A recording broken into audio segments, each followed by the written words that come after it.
एक समय की बात है। एक राजा ने अपने दरबार में एक कठिन सवाल रखा। उसने अपने मंत्रियों से पूछा, ऐसा कौन सा कुआं है जिसमें गिरने के बाद इंसान कभी बाहर नहीं निकल पाता। सभी मंत्री सोच में पड़ गए, लेकिन कोई भी इस प्रश्न का उत्तर नहीं दे पाया। आखिर में राजा ने अपने प्रमुख राज पंडित से कहा, तुम्हें इस प्रश्न का उत्तर 7 दिनों के भीतर ढूंढना होगा, अन्यथा तुम्हें नगर से बाहर निकाल दिया जाएगा। राज पंडित ने तुरंत ही इस सवाल का उत्तर खोजने का प्रयास शुरू किया। वह इधर उधर भटकता रहा, मगर 6 दिन बीत जाने के बाद भी उसे कोई उत्तर नहीं मिला। 7वें दिन वह निराश होकर जंगल से गुजर रहा था। तभी उसकी मुलाकात एक गडरिये से हुई। गडरिये ने उसकी उदासी का कारण पूछा तो राज पंडित ने उसे सारी बात बताई। गडरिया मुस्कुराता हुआ बोला, मेरे पास एक पारस पत्थर है जिससे तुम जितना चाहो सोना बना सकते हो, और तब तुम्हें राजा के सामने जाने की भी जरूरत नहीं पड़ेगी। परंतु गडरिये ने एक शर्त रखी, अगर तुम्हें पारस पत्थर चाहिए तो पहले तुम्हें मेरा चेला बनना पड़ेगा। राज पंडित ने पहले सोचा कि वह जो एक विद्वान ब्राह्मण है, क्यों इस साधारण गडरिये का चेला बने, लेकिन पारस पत्थर पाने की लालच में आकर उसने गडरिये की बात मान ली। इसके बाद गडरिये ने कहा, अगर तुम मेरे चेले बनना चाहते हो तो पहले भेड़ का दूध पीना होगा। राज पंडित ने यह सुनकर विरोध किया, यदि मैं ब्राह्मण होकर भेड़ का दूध पीऊंगा तो मेरी बुद्धि भ्रष्ट हो जाएगी। लेकिन गडरिये ने कठोरता से कहा कि अगर तुम ऐसा नहीं कर सकते हो तो पारस पत्थर भी नहीं मिलेगा।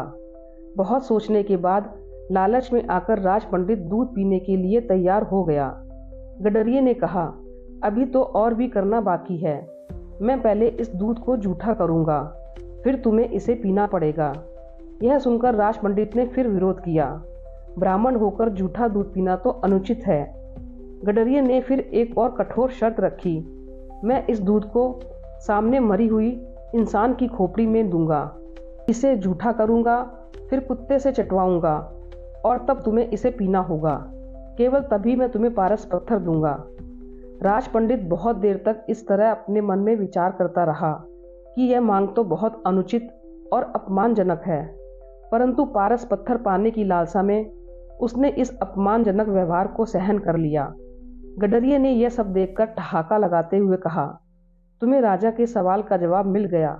लोभ ही वह कुआं है जिसमें गिरने के बाद आदमी फिर कभी बाहर नहीं निकलता। यही सबसे बड़ा कुआं है। जैसे तुम इस लालच में गिरते चले जा रहे थे, वैसे ही हर लालची व्यक्ति इस लोभ के कुएं में गिरता है और बाहर नहीं निकल पाता।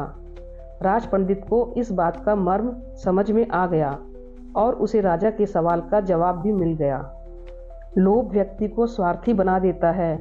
लोभ की कोई सीमा नहीं होती, जितना पाते जाओगे लोभ उतना ही बढ़ेगा। लोभ का परिणाम हमेशा विनाशकारी होता है। जब इंसान के अंदर लालच का जन्म होता है तो उसके सुख और संतुष्टि को खत्म कर देता है। लोभ उस विष के समान है कि जिसके मन में घुलता है उसका इहलोक और परलोक दोनों का सर्वनाश हो जाता है। लालच से बुद्धि चंचल हो जाती है, लालच से इच्छाएं बढ़ती हैं। लालची व्यक्ति दूसरों का धन पाने की इच्छा रखता है, इस कारण उसे अपमानित होना पड़ता है। लालच की वजह से इस लोक में और परलोक में दुख ही दुख मिलते हैं। अतः इस बुराई से हमें बचना चाहिए। आपको यह वीडियो कैसी लगी कृपया कमेंट करके बताएं। वीडियो अच्छी लगी तो कमेंट करें, लाइक करें, शेयर करें, और ऐसी ही और वीडियो को देखने के लिए हमारे चैनल को सब्सक्राइब करिए। धन्यवाद।